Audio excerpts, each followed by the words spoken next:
kulanti wacan daawadayaal ku soo dhawaada warka midnimo media oo idinkaga imaanaya xarunta dhexe ee magaalada Muqdisho. Qodobada warka aad ku daawan doontaan waxaa ka mid noqon doona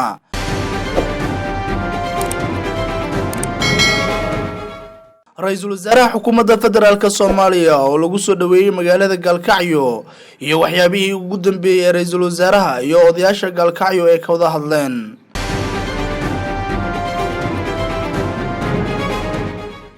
maamulka gobolka Banaadir oo amray in ciidamada militariga aanay iska dhaxmeereysan karin gudaha Muqdisho iyo mas'uuliyiinta ay staafka u yihiin ay qaadayaan mas'uuliyadda.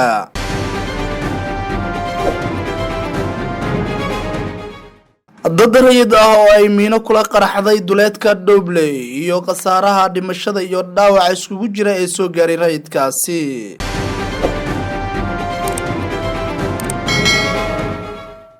xafiiska qaramada midoobay ee Soomaaliya ee UNSOM oo ka hadlay booqashada uu James Iswan ku tagay Garowe iyo waxyaabihii erigigu kala hadlay madaxweyne Dani.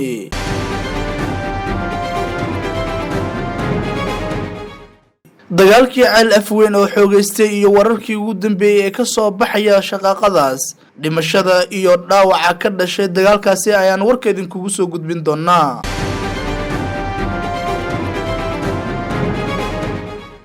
madaxweyne Muuse Biixi oo amray in ciidamo la geeyo deegaanadii lagu dagaalamay ee gobolka Sanaag iyo su'aalo la iska weydiinayo haddii ciidamada Somaliland ay awood u leeyihiin hakinta colaadda ku soo laalaabatay gobolka Sanaag gaar ahaan deegaanka Ceel Afweyn. intaasi daawadayaal qodobada wararka waaweyn ay ahaayeen ku soo dhawaada warkaasi oo faahfaahsan.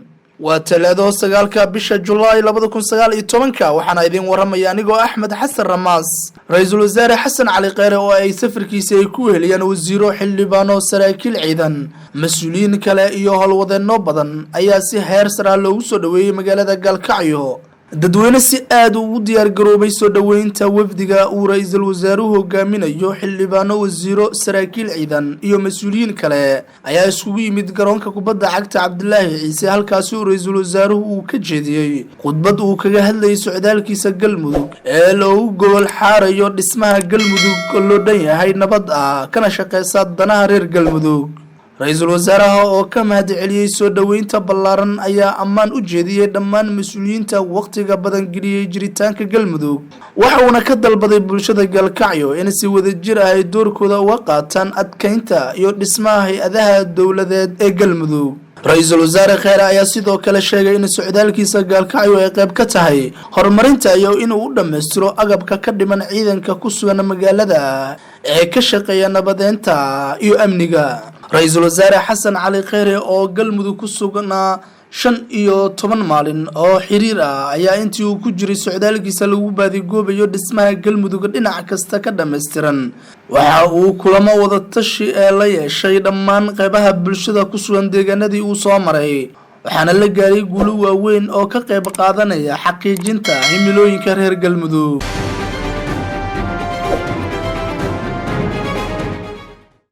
kulankan oo looga hadlayay amniga uu ka qayb galay gudoomiyaha gobolka Banaadir ahna duqa Muqdisho injineer Cabdiraxmaan Cumar Yariiso iyo xubnaha guddiga amniga gobolka Banaadir ayaa waxa uu daba socday kadib falal amni darro ah oo ka dhacay magaalada Muqdisho.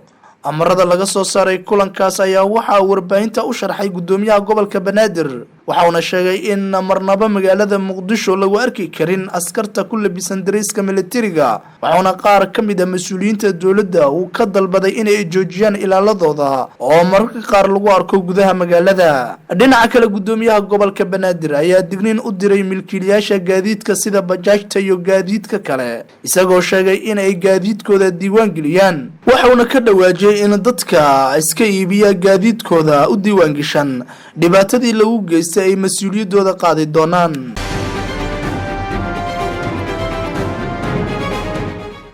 ugu yaraan 3 ruux ayaa ku dhimatay 2 kalena oo ay ku dhaawacmeen kadib markii gaari ay saarnaayeen miino kula qaraxday duleedka degmada Doobley. Nuuru Biixi oo ah isku duwaha caafimaadka Doobley ayaa u sheegay laanta afka Soomaaliga VOA in qaraxaasi uu sababay dhimashada 3 ruux iyo dhaawac tiro kale. dadkii ku dhaawacmay qaraxaasi ayaa la geeyay isbitaalka magaalada Dobley hase yeeshee qaar ka mid ah dadka ku nool magaalada Dobley oo ku taala xadka Soomaaliya iyo Kenya ayaa sheegay in tirada dadka wax ku noqday qaraxaasi ay intaasi ka badan tahay. dadka rayidka ee wax ku noqda miinooyinka ayaa ku soo badanaya deegaano ka mid ah dalka Soomaaliya iyadoo dagaalada u dhaxeeya ciidamada dawladda iyo kuwa amisom oo dhinaca iyo ururka Al-Shabaab ay saameyn ku yeesheen deegaano badan.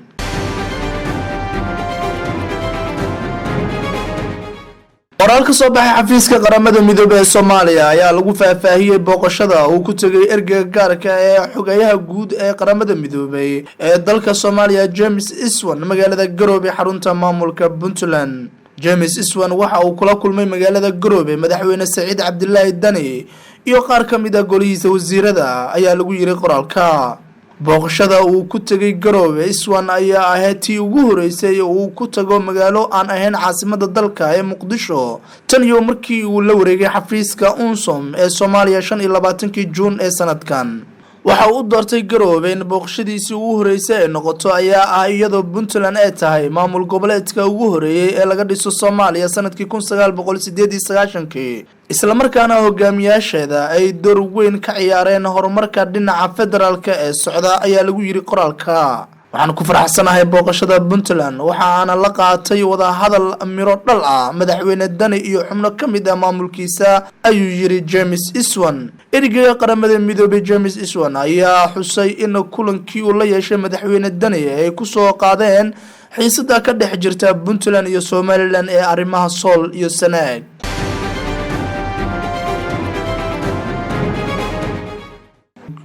waxaa isa soo taraya khasaaraha dhimasho iyo mid ka dhaawac uu geystay dagaalkii ka dhacay duleedka degmada Ceel Afweyn ee gobolka Sanaag kaasoo u dhaxeeya labada maleeshiyo beeleed ee walaalaha ah. dagaalka oo markii hore ka bilowday deegaanka Duud Caraale oo ku yaala galbeedka gobolka Sanaag ayaa la sheegay inuu ku fiday deegaano kale isla markaana dagaalka xoogiisu u dhacay shalay gilinkii dambe.